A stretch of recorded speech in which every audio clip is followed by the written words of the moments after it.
مسیح یسوع کے بابرکت اور فتح منا میں آپ سب کی سلامتی ہو۔ خداوند کی تعریف ہو، خداوند کی تمجید ہو، خداوند کی پرستش ہو۔ وہی تعریف پرستش ستائش تمجید کے لائق ہے۔ ہم خداوند کا شکر ادا کرتے ہیں اس خوبصورت دن کے لیے، خوبصورت وقت کے لیے جو خداوند نے ہمیں مہیا کیا۔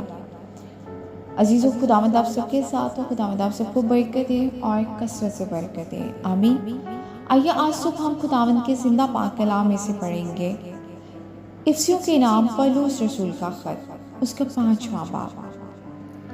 بس عزیزو، فرزندوں کی طرح خدا کی مانند بنو اور محبت سے چلو، جیسے مسیح نے تم سے محبت کی اور ہمارے واسطے اپنے آپ کو خوشبو کی مانند خدا کی نظر کر کے قربان کیا، اور جیسا کہ مقدسوں کو مناسب ہے کہ تمہیں حرام کاری اور کسی طرح کی ناپاکی یا لالچ کا ذکر تک نہ ہو، اور نہ بے شرمی اور بیہودہ گوئی اور ٹھٹھا بازی کا، کیونکہ یہ لائق نہیں، بلکہ برعکس اس کے کہ شکر گزاری ہو، کیونکہ تم یہ خوب جانتے ہو کہ کسی حرام کار یا ناپاک یا لالچی کی جو بت پرست کے برابر ہیں، مسیح اور خدا کی بادشاہی میں کچھ میراث نہیں۔